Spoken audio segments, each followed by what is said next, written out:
when you go to a Zydeco dance, you know, you're playing for 3 or 4 hours. People are gonna want to hear those Zydeco standards, you know, a Buzu Chavis song, a Bojack song, a John Delafoe song, a Cliff Chenier song. So I was playing the music that I grew up with, that I grew up hearing, you know, that I knew people were familiar with. So they had a band from, I think they was from the Netherlands, and they were playing one of my songs, and like playing it good. And not only that, it was like a 9-piece band. So it was like, you know, not only the accordion, the drums, the bass, the guitar, they had background singers, they had a horn section. And that's why I'm hearing them playing the song, and you know, I'm listening to it like, man, that band sound good. Then when I started hearing the words, I'm looking at the band, I was like, y'all hear this? Yeah, and it's like they killing it, bro. Oh man. That was a cool.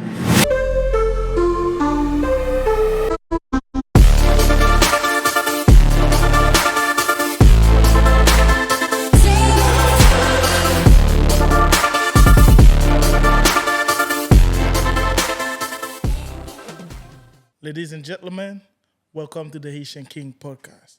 Our guest today is a Zydeco extraordinaire. This man knows how to play any instrument except the piano. Mano y mano. You know that shit sounds like with Zydeco. So our guest today is, drum roll, Rusty Metoyer. What's up, yo?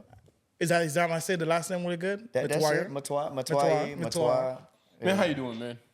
Man, I'm doing good, bro. Thank Happy you to for be coming to here. this show, Happy to man. be here. Thank y'all for having me. So let's start from the beginning. And even though I had a chance to do some research about you, even kind of talk to you, but for the people that don't know, where did this whole thing started for you from the very beginning? So as far as music, The whole music thing, yeah.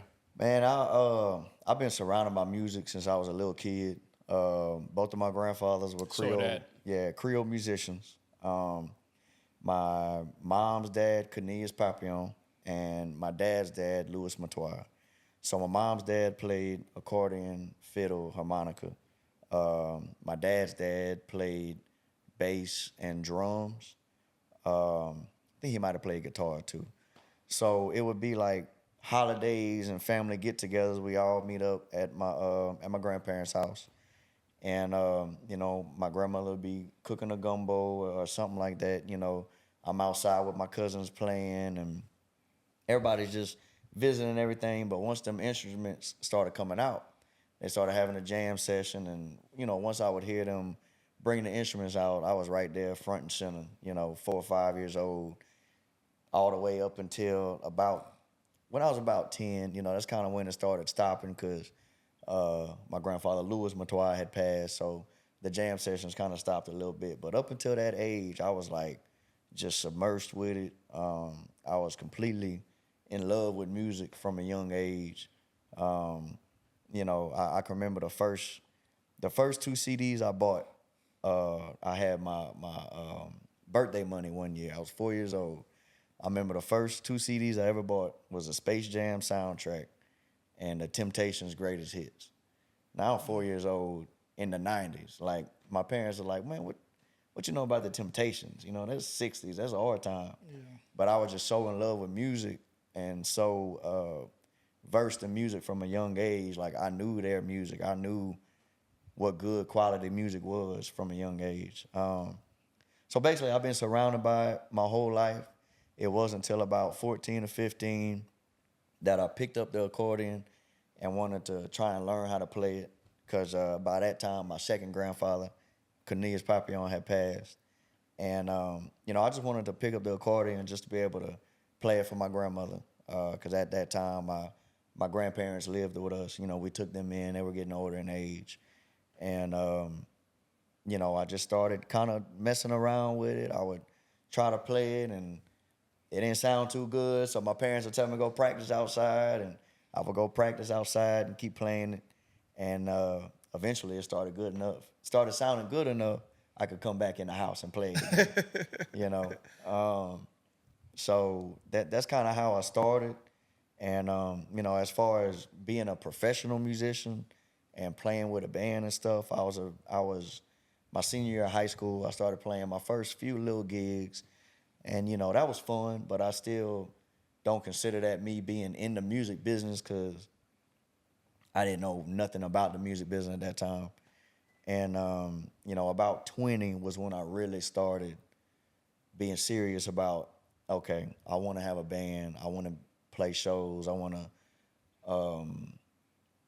put out my own music for people to hear. And, I got stuff to say in my music, and I think people would like to hear it.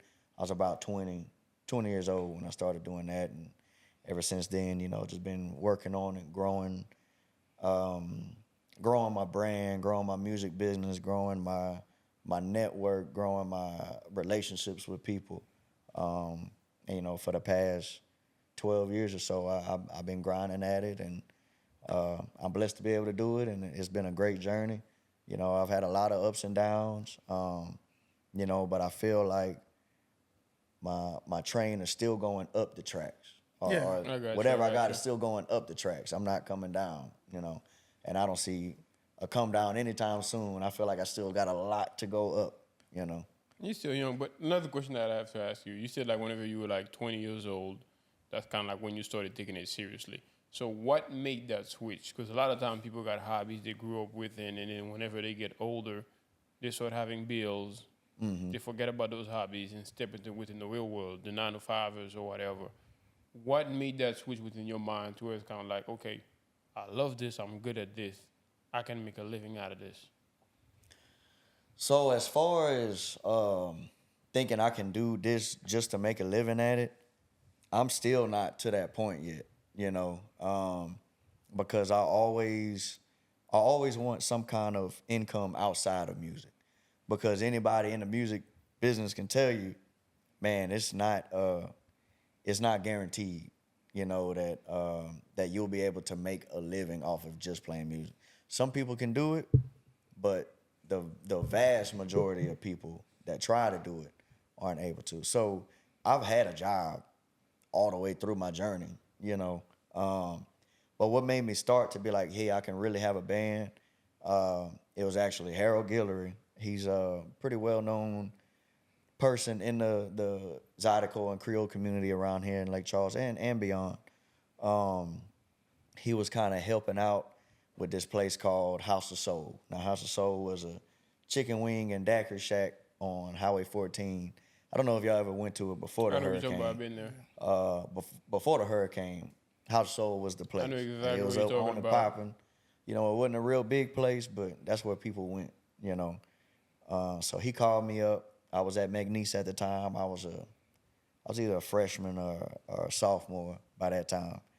And he called me up, hey, Russ, look, man, you still playing music? And I'm like, yeah, I'm still playing. I wasn't playing like every weekend. I was playing maybe once a month, something like that. I have a little gig here and there. He's like, hey, man, I got these Sundays going on at House of Soul. I kind of want to try to get you in there. I'm like, yeah, I'm interested. So I played there that first Sunday. The owner, Soul, he loved us. He loved what we did and the people we brought in there. So then they started getting us in there. It was like every other Sunday we was playing at House of Soul, and really that's where they call cut your teeth. Like that's where I really got started. Really started taking my music business serious, because it's like, okay, so we're asking people to come out to see us. Like we got to be on our game, with the band and the song selections and my music equipment, and so it just started building up from there, basically. So like in your beginning, so when you were started, so did you start with performing other people's songs, or did you was performing your own song at the time? Yeah, so when you just getting started, you have to play other people's songs, or what they call the standards. Yeah. Like the songs that when you go to a Zydeco dance, you're playing for 3 or 4 hours.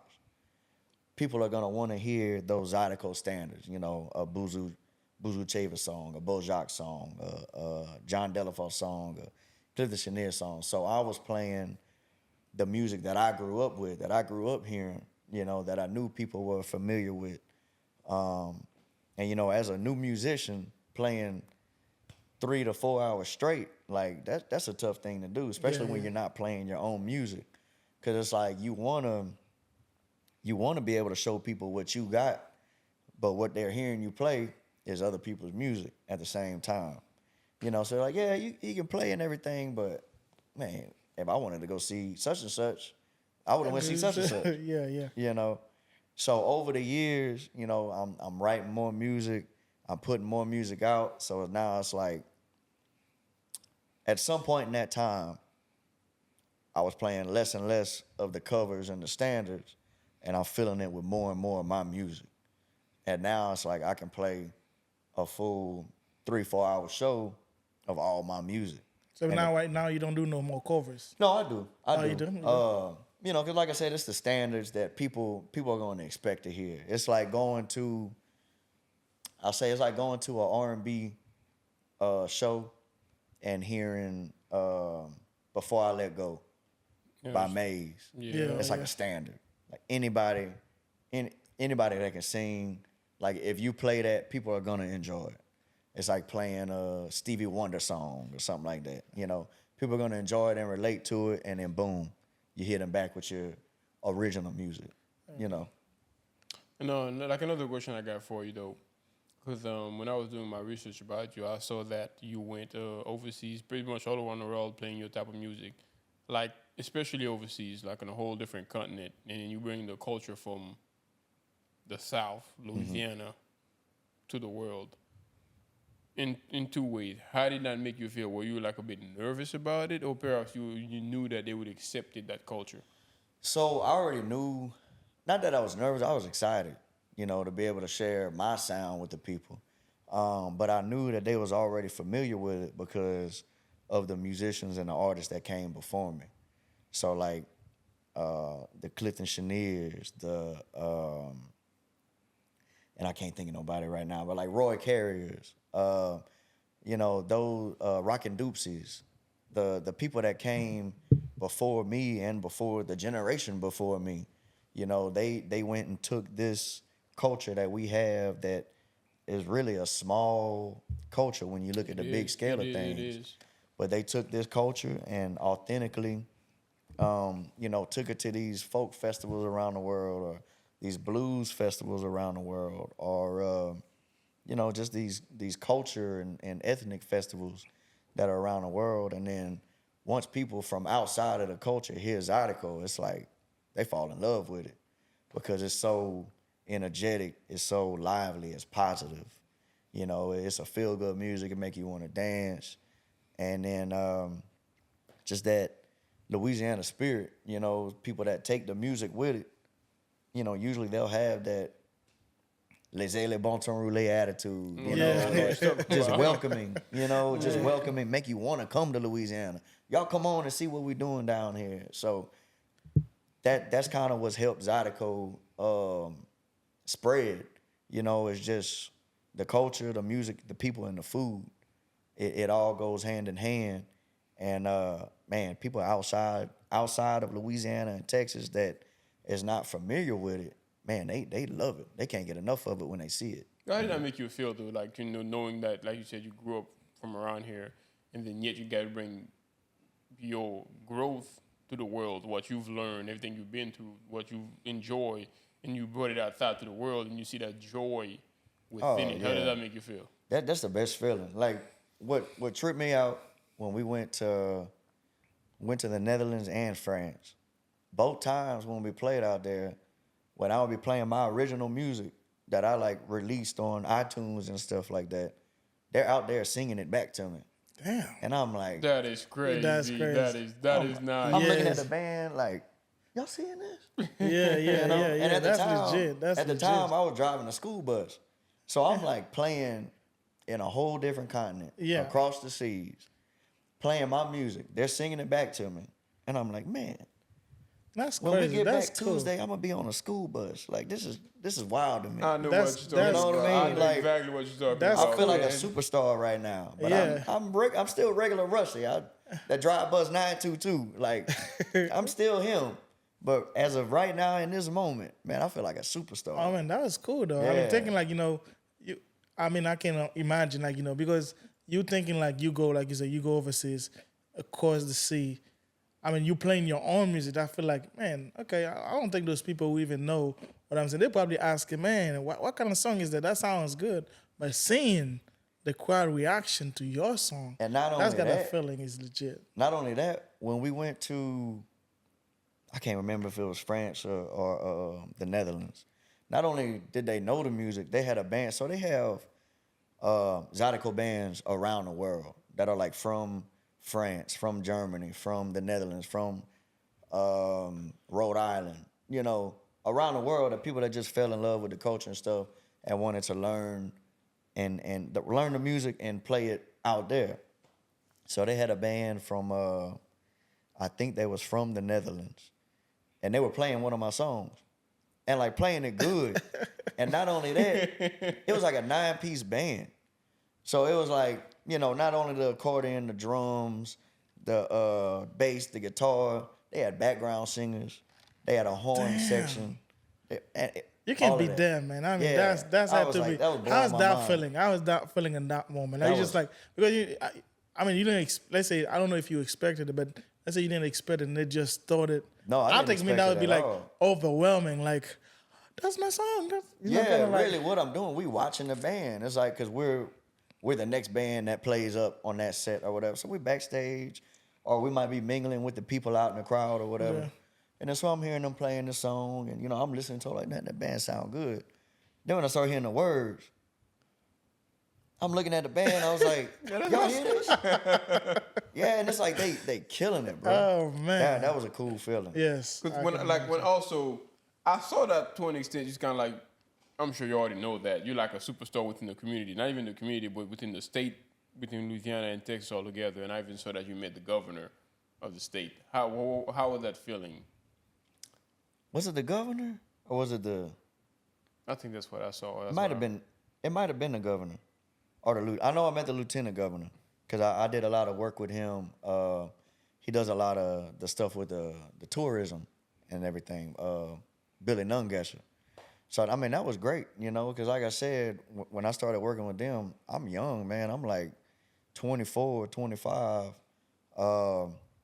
really still trying to get my grasp of this music thing and music business and how it works. And I'm like, man, I'm working with one of the top people in the state, you know, under my name. Like the fact that that they were trusting in me enough to represent the state, you know, in these different things, like that was a big deal to me. It still is a big deal to me, you know, that people have enough trust in me. And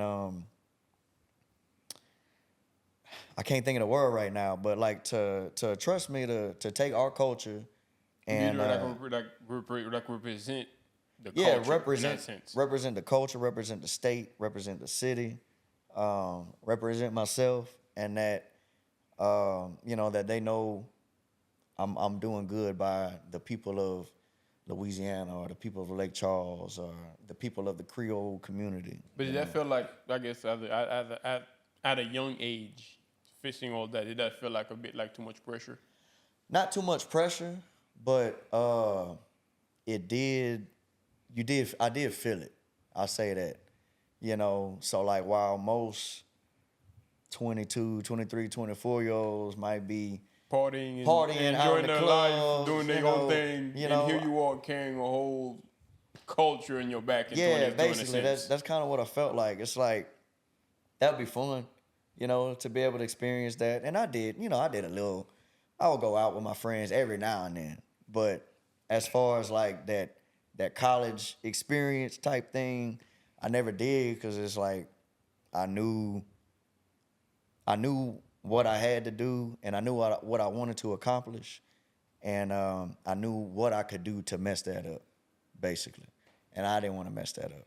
I mean, that's a good feeling to have too. I mean, seeing that your hard work pays off in a sense, like for having people like this looking up to you, say, "Hey, man, you know, we want to work with you." That's just show, you know, your dedication, the hard work you put in just to get to this level, so people can recognize what you're doing in the community is really good. So that, to me, that's a great feeling. Oh yeah, and I knew it at the time, and I know it now.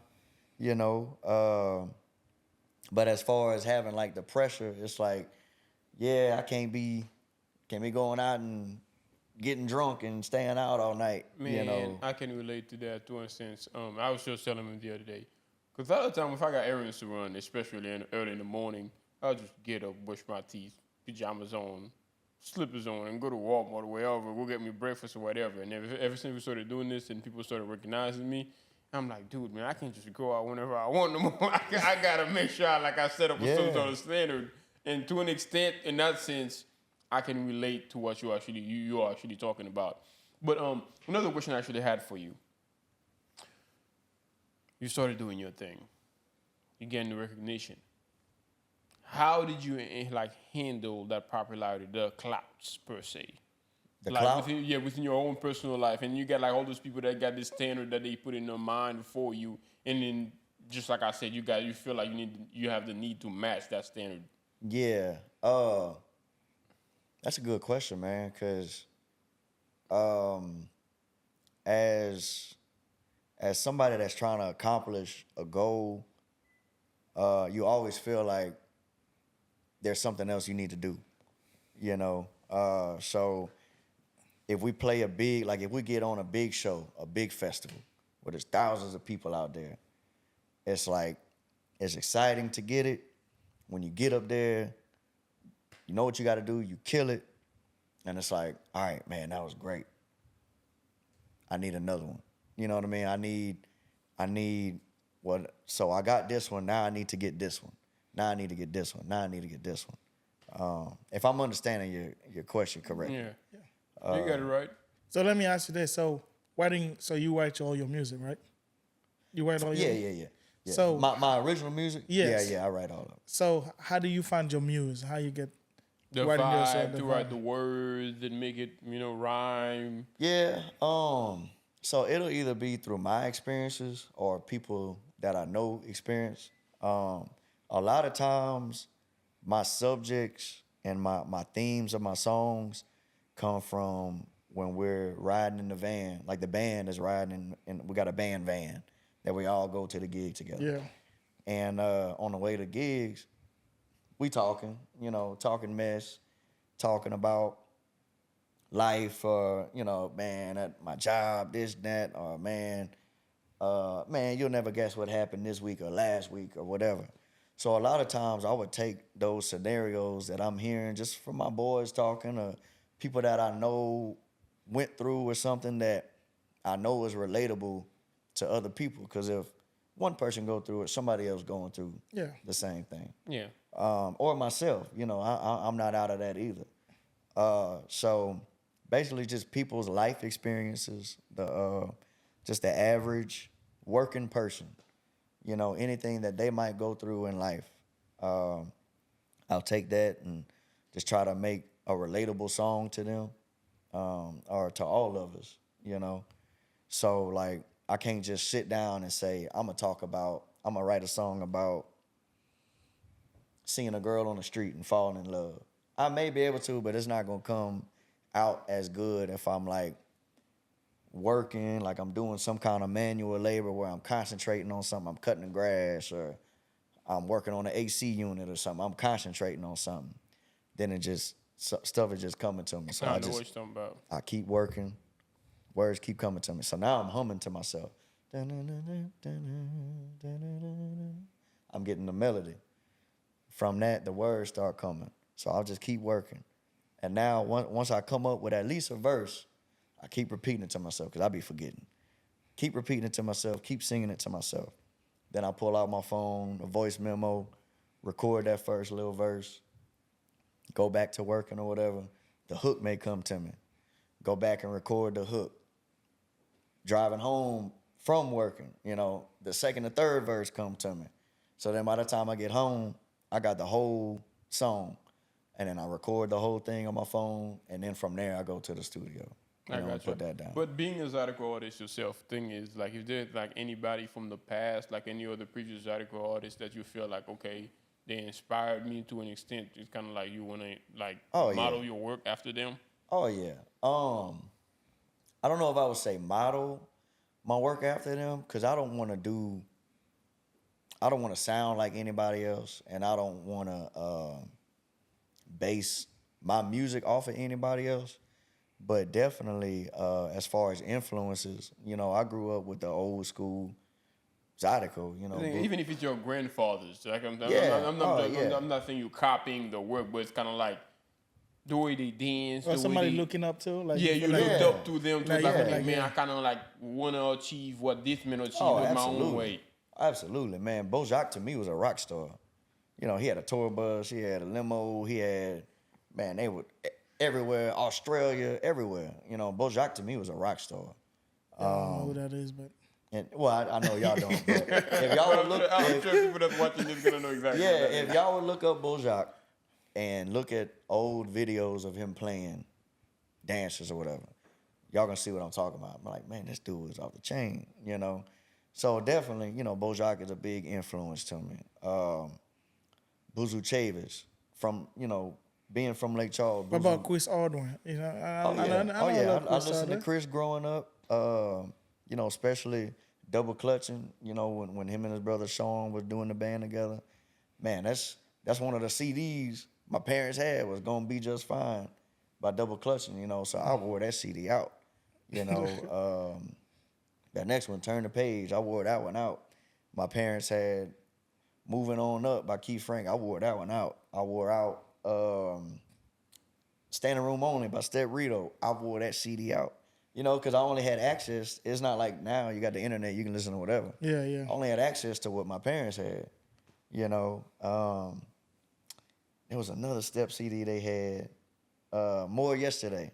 I wore that thing out, bro. You know, so definitely those artists that I listened to at 3, 4, 5 years old, all the way up until I'm old enough to buy my own CDs. You know, the music definitely has a big influence on me, because it's like I've been listening to it for 20 years now, 30 years. Yeah, to me, like personally, like I love country, right? I love country music. I'm a big fan.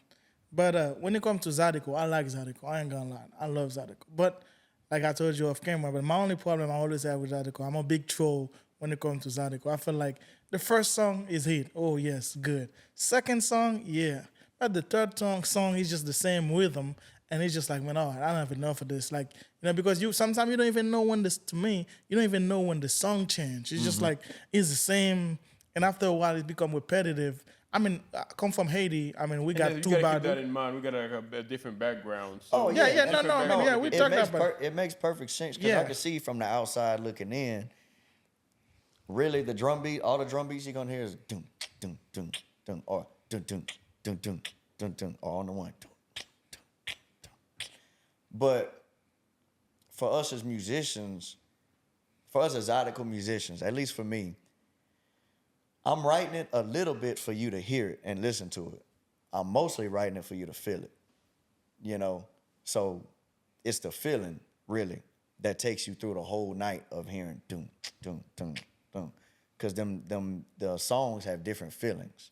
Some of them have a more driving feeling. Some of them have a more laid back, sexy feeling, you know, in the minor keys. Some of them is a more lovey-dovey feeling. We messing with major keys now, you know, major chords. So for me, at least, it's more of a feeling. And then, like we talked about, what was that genre? Yeah, it's like to me, like Tubadu. Yeah. Like from where I'm from, like I mean, I don't have like, because when I remember when you were saying like, because growing up with Zydeco and you hear it so much, so he's not really like somebody like me that's just new to it. And after the third song, I feel like, okay, I have enough of this same rhythm. But when I listen to Tubadu, I can listen to it like, even though the 10th song is still got the same rhythm, but it doesn't bother me because I'm used to it in a sense. So I feel like it's the same thing with. But when it comes to Zydeco, to me, it's just like, all right, the first song is, yeah, I'm on it. The second one, I'm with you. The third one, okay, that's enough now. Let's switch it up and stuff like that. To me, that's like I said, I can see outside the culture looking in how it could sound like that. And you know, people may think the same with like merengue music or other accordion music. Yeah. You know, now if we're really listening to it, we could tell the difference in them. but you're still hearing that. Yeah. You're still hearing that. And talking about Zydeco, we're talking about it worldwide. Interesting story. I was on vacation, and we went to a jazz ball because I love jazz. I'm like, okay, it's a jazz ball, and then we went there, and then the guy that was performing, kind of like after each song, he stops and tell you the next song he's gonna play, the background of it, and all 9 yards. And then at first he started playing some jazz, and he started touched up on the New Orleans, and he says the next song I'm gonna play, and I'm sure and believe like I'm talking about like on vacation. I'm in Venice, like that's the last place you'd ever expect. You said Belize? Venice, Italy. Oh, in Italy. Oh, yeah. Okay. That's the last place in my mind I would ever expect for somebody to bring Zydeco in. Because at first he started from some writers and singers from New York, and he was like, if you want to touch true jazz, we got to go to New Orleans. And he said, that's what I'm going to play. He played a few songs from New Orleans. And he said, the last one I'm going to play from New Orleans, he didn't say Louisiana, he said New Orleans, I don't think you people are going to be connected to it. But listen to the words, you're going to connect it to it. And he played a Zydeco song. Really? It blew my mind. It genuinely did. That's wild, bro. It genuinely did. And then I remember I got videos in my phone, perhaps I can show you later. And then he started playing the whole Zydeco thing with the right vibe, the right song and everything. And of course, me living in Louisiana, I could relate to it. Mm-hmm. And I remember at that time, I'm like, oh my God, Zydeco made it all the way to Venice. That is huge. But as a singer yourself, has it ever surprised you whenever you find yourself in in the middle of nowhere, corner of the world, that people can relate to that, can understand and be like, oh my God, I know where this comes from. Because me personally, when I was listening to it, it genuinely blew my mind. So as a singer yourself, what makes you think, the real question I want to actually ask is, we outsiders, whenever you look at America, the people that I've met that is so proud of the background is either people from New York, LA not so much, but when it comes to the South, especially Texas and Louisiana, they really to back up their culture and the background. To you as somebody who's like from the South, why do you think that is? I think that is because for the longest, people from down here was kind of looked at as backwoods, unintelligent, not of high society and stuff like that. So really, all we really had was each other, as far as the Creole culture, and it's the same thing for the Cajun culture and stuff like that. It's like people outside didn't understand it, so they kind of just cast us out. We down here in Louisiana by ourselves. We got our own little culture that don't really relate to any other part of the country. And it's a big country. It really don't relate to any other part of the country because it's so different. You kind of got to stick together when you're dealing with a situation like that. So the reason why people are so proud is because we realize that we have something so special that is only us. That have this specific culture right here. The food, the music. The people, just the vibe. When you go out somewhere, going out to an event or a festival or something like that in Louisiana is way different than going out to a festival or an event in wherever. Wherever, Nevada or something. They might have big name artists at this festival or whatever, but it's like you're not gonna get the vibe that you get down here because it's the people that make that vibe. I agree with you. The vibe down here is for sure different. Mm-hmm. Like, it's for sure different. Like, when you see the vibe from all around the world, you can see like a crazy vibe about it, but whenever you see the vibe from the down south, there's some sort of pride within it. Right. It's not just them acting crazy or for whatever they own, but whenever you see somebody vibing off of Zydeco, and I think one time I went to a trail ride, and everybody was just, you can tell, of course, they had liquor in them, vibing through Zydeco, and then personally meet somebody that's like an outsider. That is so dope. And like whenever you go to a festival, like let's just say outside of here, most people, they're not vibing to it from a pride perspective. They just fucked up, and it's just crazy.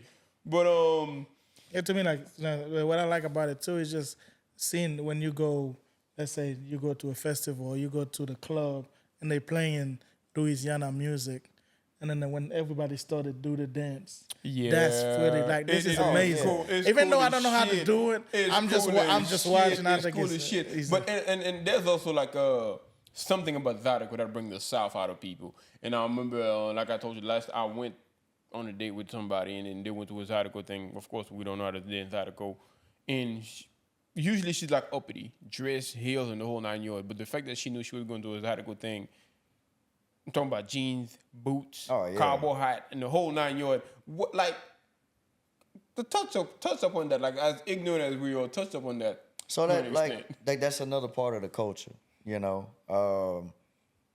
Zydeco came from the fields, you know. It didn't come from the city. It didn't come from New Orleans, you know. That's the city to us. It came from the fields, you know, the country, Opelousas, you know, between Lafayette and Lake Charles, you know, Opelousas, Eunice, Mamu.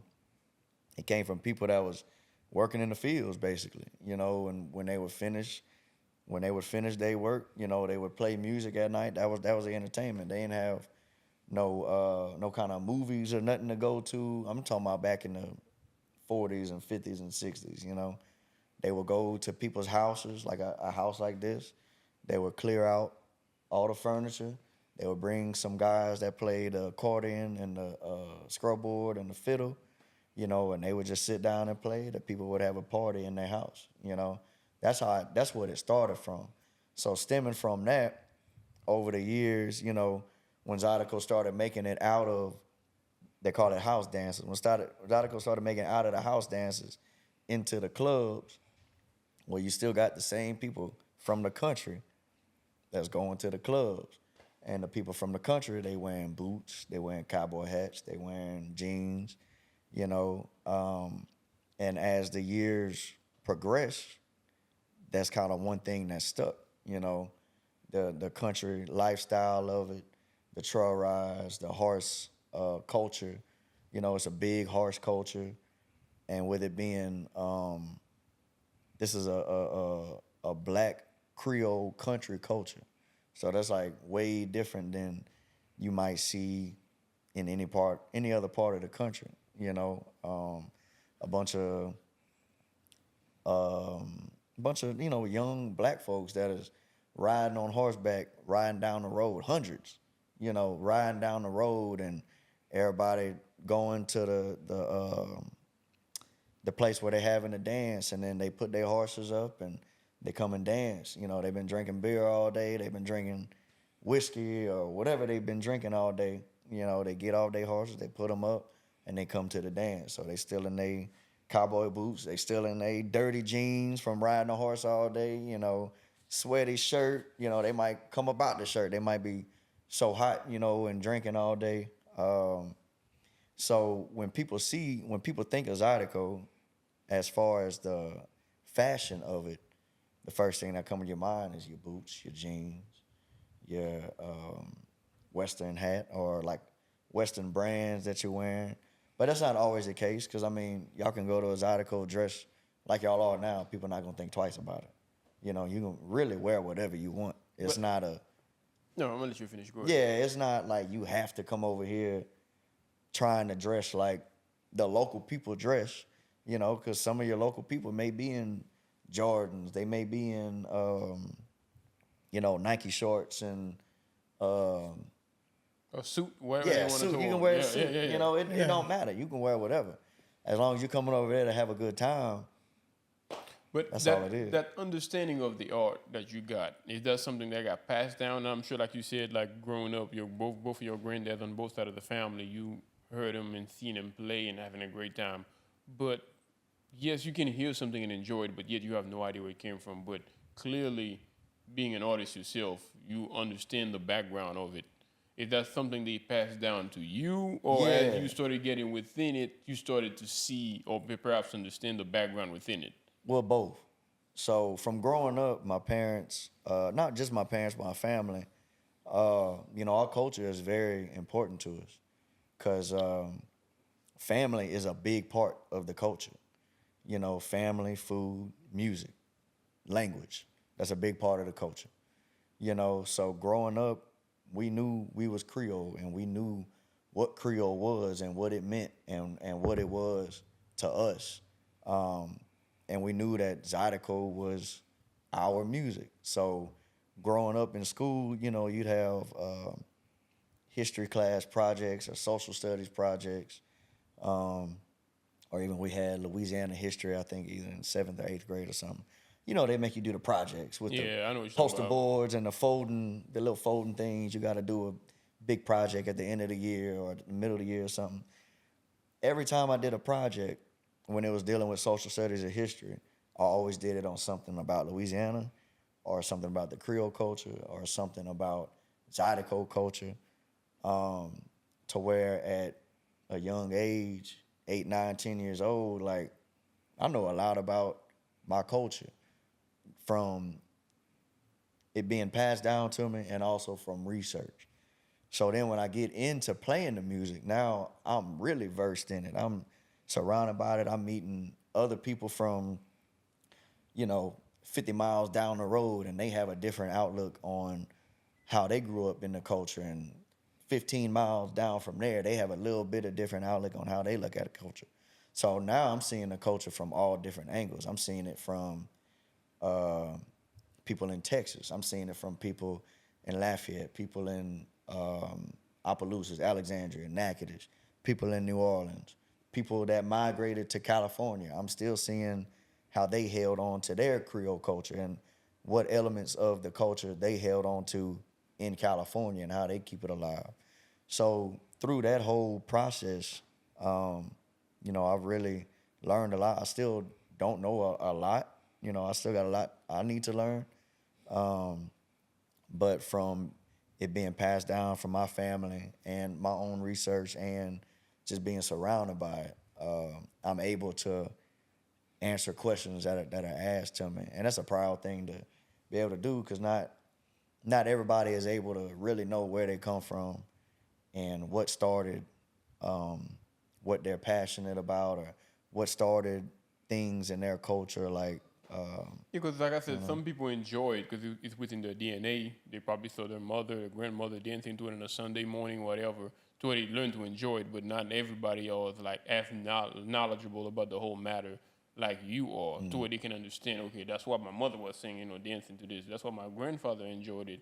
So to them, it's kind of like whenever you're listening to something, you're like, oh, that jam, I can vibe with that, but you have no idea where it came from. But some people, not only they enjoy it, but also they have like a perfect understanding where it came from, the history and the whole 9 yards. And why we do exactly, why we do a boucherie, why we still call it a boucherie, why was it so important for them to butcher every single piece of the hog and make sure that every single piece of meat went to feed the family, because, man, that was important, stuff like that. To me, like, I was impressed with you because it's not a lot of people that know Haiti was the first black country independent. For you to tell me that was pretty impressive. And that's another Creole culture. That was pretty impressive to me. But so I'm not into the Zydeco world. So since I think it's a question that from by my not knowing, do you feel like the Zydeco, the level it is right now, is not just from you? Is it going up, or is it there's not enough Zydeco artists, or you feel like the culture is gonna keep going even though when you stop playing? I really think it's about to explode, to be honest with you. Oh. Touch up on that. Because so Zydeco has had its high points through the years. Somebody from Hollywood may hear about it or be intrigued by it. Some filmmaker from overseas may hear about it and come down and do a documentary on it and take it and put it into a new light, and then boom, it gets a rise. And that keeps happening. So it gets more and more rise. It keeps getting spread through. But, like we were saying with the Beyonce thing, it's like when she came out with, now I can't think of what that album was called. Texas Hold'em? No, that's the song. No. Oh, He won't say Renaissance, but it's not Renaissance. No, that's a Renaissance tour. But I know the album you're talking about. I can't think of that now. I'm not a B, so I'm not a I'm B. a big This just ruined my chance to work with Beyonce. Yeah. God, y'all know what I'm talking about. I know exactly what you're talking about. I'm going to use Beyonce fan myself. I know what you're talking about. So when that came out, she had it was a little piece of her artwork or whatever, had an accordion on it. And people got online. Oh, that means she gonna have a Zydeco song. That means she gonna have a Zydeco song. So then one of the Zydeco musicians in our community, Dwayne Dupsy, I mean, he plays worldwide. He plays all over the place. So he mentioned that he was working on a song for an album. So it started getting a lot of attention. And I think she had mentioned in a lyric that she was going to a trail ride or going to a Zydeco or something like that. So it's like, this is a huge artist, one of the biggest artists ever. In the world, yeah. You know, mentioning this culture. And it's like, so now it's piquing other people's interest. You got, since then I've had people, filmmakers from, and I forget where they was from, but we was on a Zoom meeting. And these are people that are connected in Hollywood and in the film industry. And they're asking me about basically what y'all are asking me about. How did I get started? And what is Creole to me, and the trail ride scene and all that kind of stuff. So I think it's really about to start getting a lot of people's attention. And the style that we're playing now is more digestible to people outside of the culture. Because it's not so, they call it chanky chank back in the day. You know, it was kind of real country sounding, which is, I love it, because that's what I grew up on. But now the music kind of has a smoother sound. It has a more modern sound. Like evolving? Yeah, it's kind of evolving, and it's reaching other people outside of, this space between Houston and New Orleans. Like, it's reaching out to Mississippi, Alabama, Georgia, all up the East Coast, as far as young people and being interested in Zydeco, especially TikTok too. TikTok is starting to see a lot of people dancing to Zydeco. And they're like, what kind of dance is this, That's some cool shit when you see it, personally. Yeah. It's cool as fuck. And we probably kind of take it for granted, because it's like, man, I've been dancing with my mama since I was 5 years old. I got you. But people outside of the culture, when they see these young people, and not just young people, but people in general doing this dance, and it's syncopated, it's synced up, it looks really cool, it's real energetic, stuff like TikTok and Reels on Instagram and stuff is like kind of blowing it up. But at the same time, people are just hearing snippets of it, so they're not really getting the full culture. They're seeing a little 30-second video of it, and they're getting interested in it. But what I really hope is that they get interested in, the world gets interested in it, but really gets interested in the culture and what's behind it too. So to me, like, when I'm looking at, like, they got dance all the time, like coming out, the new dance. But when you look at those dances, it's just like, sometimes it's personal dancing. Like, somebody just doing the dance. It's not something like together. You know what I mean? Mm-hmm. So when you're looking at Zydeco, to me, or in the South, every time they play some songs, it's just like they started doing it, and anybody that know how to do it can join, and you can start it with 10 people, and next thing you know, it's 20 people or 30 people, and everybody in sync in that moment. This is beyond cool. You know what I mean? It's not just any dance. It's cool to see. He's just like, because you can learn to dance, but I can do the dance a way, but he don't know. He can do it a different way, but never really like in sync like that. But when you see it, like the songs happen, even though I don't know how to do it, and it's just like, to me, watching it, it's cool, because everybody can just join and just know where to start, and everybody doing the same thing. Like, it's so cool. I think it's legit. Oh yeah. But of course, like I said, like you just touched up on, we got TikTok, and nowadays with social media and everything we got going on, any little thing can go viral. You never know. But do you have any kids?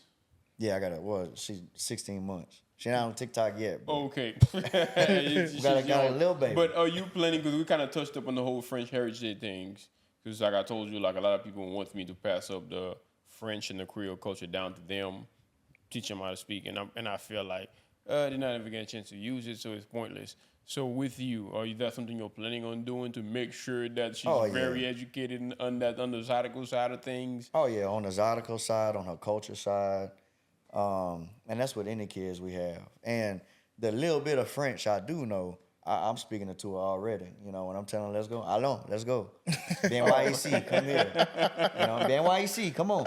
You know, so. I mean, that's sad though, because to me, like, it is sad because we don't are. do it neither. we don't- it's hey, man, hey, I'm speaking on you. You don't speak on me. It's sad, bro. The man said you need to teach your kids. Look at this man, just know barely French, and Creole is teaching his kid. You know the whole Creole. What's the Creole your son know, or your daughter know? Nothing. Neither, nothing. I mean, like I said, like I've always found it to be point. It's not like I don't want to teach them, because like if you think about it, the whole South system, they live in the South. So therefore, whatever little bit you pass up onto them, they can use it, they can relate to it, they can talk to their friends about it. It's going to have some sort of importance. But with me, I speak French and Creole fluently, and I rarely, if ever, got a chance to use it. So therefore, it's kind of like, if I take the time to pass up that to them, outside of me, what else do they really have out there to relate that to? Mm-hmm. That's kind of like how I look at it. It's not like I'm being lazy or don't want to teach it to them. It's just like I feel like it's going to be a gigantic waste of time. But in your case, it's completely different. They live in the South. They grew in the South. They're going to, by the time they're 17, 18, going to college, they're going to go to Zydeco rides. And I'm sure as they're growing up, they're going to get to go see Daddy play and the whole 9 yards. Yeah. So they can get a full understanding of it. Knowing what I'm seeing. Exactly. But for me, I feel like it's a gigantic waste of time. Really. Because I got people that was born in Haiti with me, and still nowadays I don't even speak Creole with them. Him included. Mm-hmm. So therefore... That's sad, bro. That's really sad. It feels like it's a dying culture within it, but at the same time, as I said, okay, let's just say if I take the time to teach my son or my daughter, like, whatever it is I know about Creole, trying to teach them a few words, I promise you they'll never, ever use it. They're like certain things I pass down to them, because we were like huge soccer fans. My daughter is a huge soccer fan as well, because I pushed that towards her. She loves soccer. That's her favorite sport. She's extremely good at it because she gets to go play that sport versus other kids. It's kind of like she gets to experience my passion and see the joy within it, because she gets to enjoy it with people her age.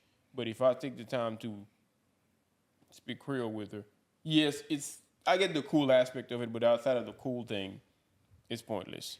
And it's probably different for me, because y'all. So if you ever wanted to go and speak Creole with somebody, I'm sure you can call somebody up on the phone and just start, hey, comment ça va? You know, that type of thing. Y'all start rolling off. Might be the last generation that have any link to our Creole language as it was before it got almost eradicated, basically. Yeah, before it almost got eradicated, because I may be in the last generation that still had our grandparents that spoke French. So these young kids that are born in 2015 or something, their grandparents probably didn't speak French, because their grandparents was probably born in the 90s, 70s, 80s, whatever. Yeah, 70s maybe. So it's like by that time, they weren't speaking French as a first language. So we saw basically our language die in front of our eyes, and we're seeing it more and more every day, because our older generations, sadly, is dying off. The ones that did speak, French from the time they was young to when they was in grade school, when they had to learn English. They're probably in their 80s and 90s now. So every day we're losing more and more speakers.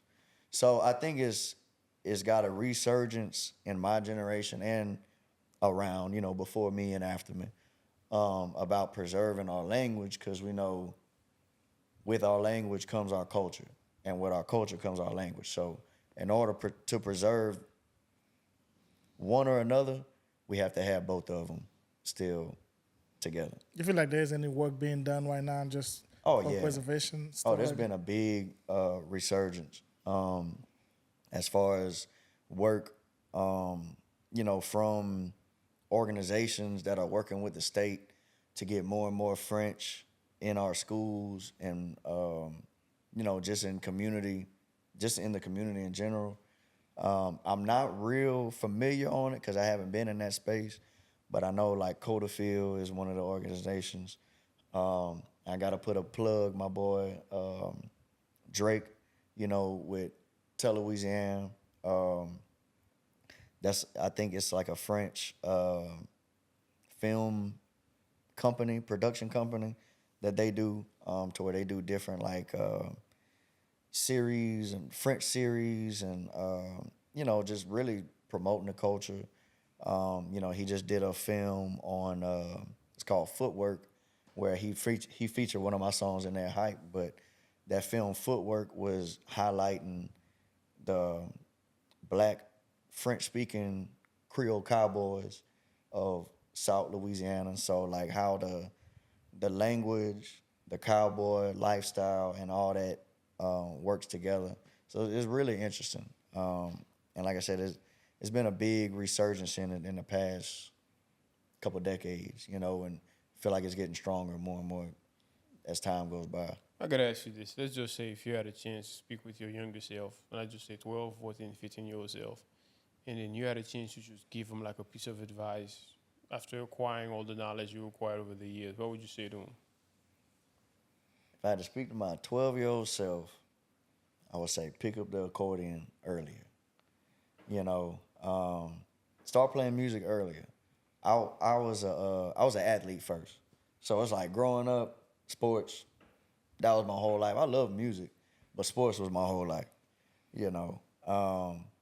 I wish I would have picked the accordion up earlier because I could have got started doing what I really love to do and what I really meant to do earlier. And also, to be confident in myself.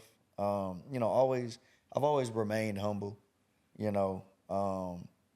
so to keep that humbleness, but be confident, like, yeah, you're supposed to be on this stage that they didn't put you on the stage on accident.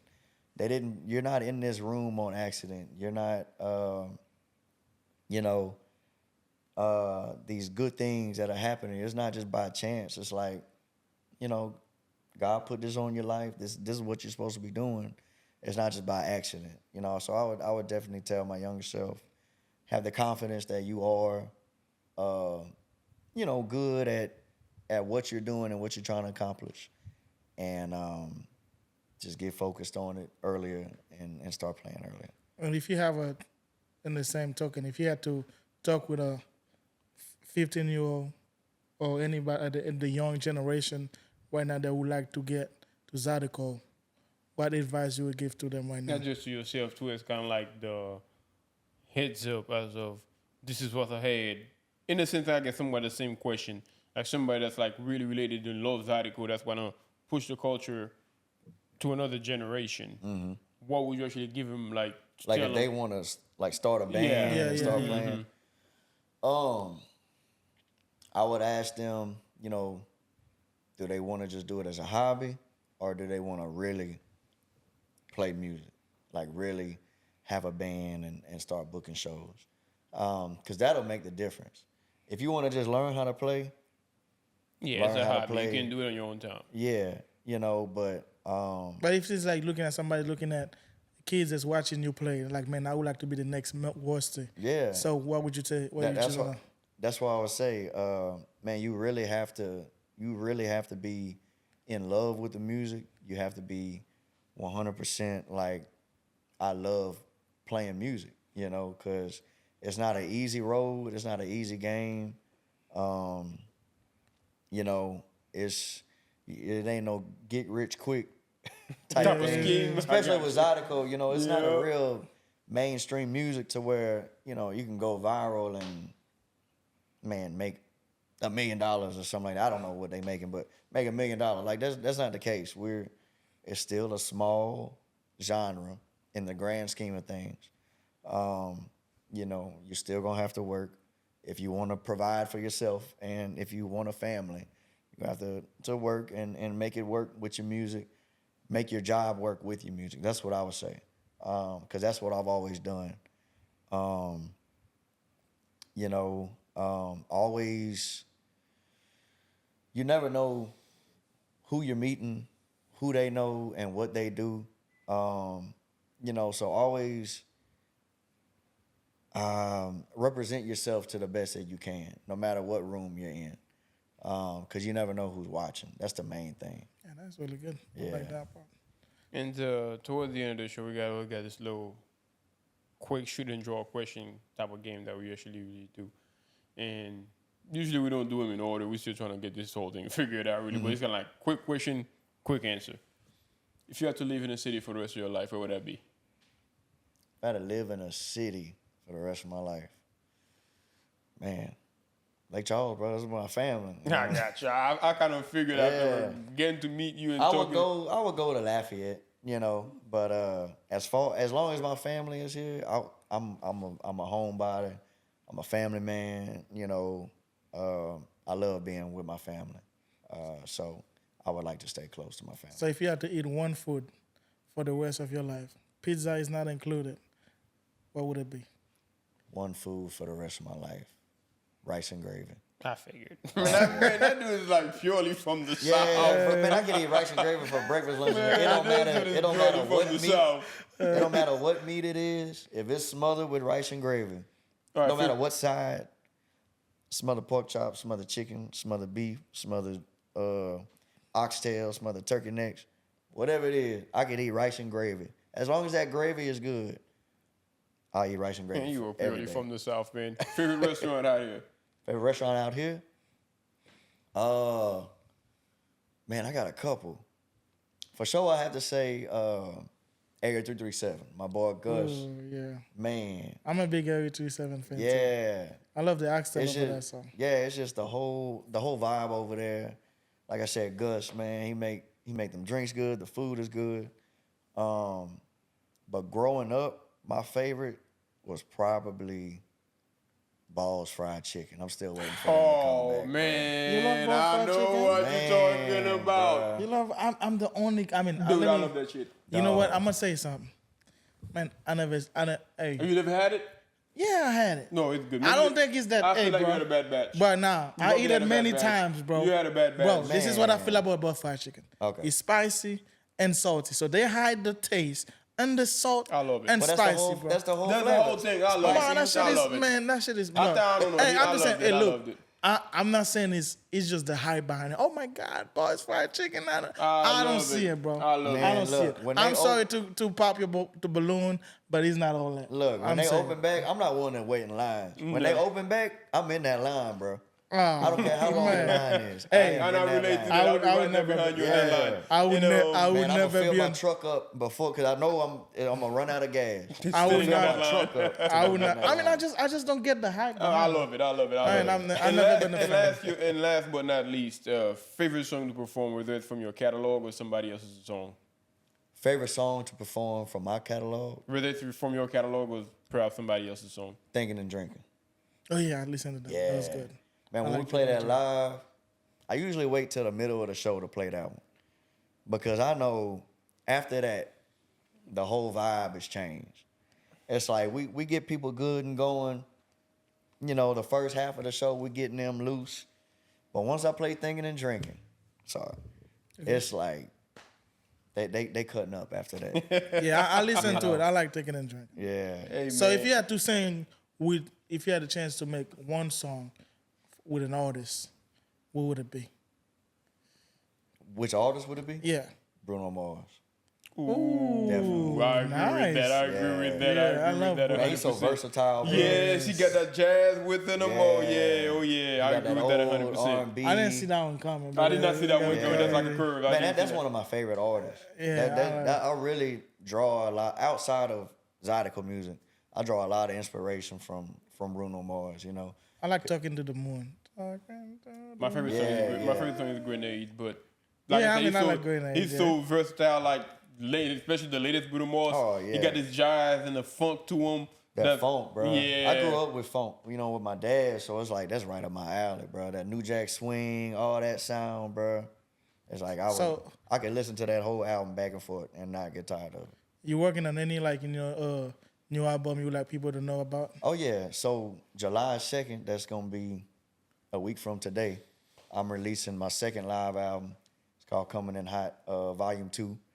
And if y'all want to hear like what it's like at my show, you can listen to my studio recordings, and those are really good. Of course, I think they're good. I think they're great. But when you listen to my live album, Coming in Hot Volume 1, and with this one, Coming in Hot Volume 2, they were both recorded at the same show. You're going to get the vibe of what the show is. You're going to hear the people talking in the background, screaming in the background. You're going to hear us clowning back and forth with the crowd, calling out, hey, boy, I see you over there. We calling it out on the records.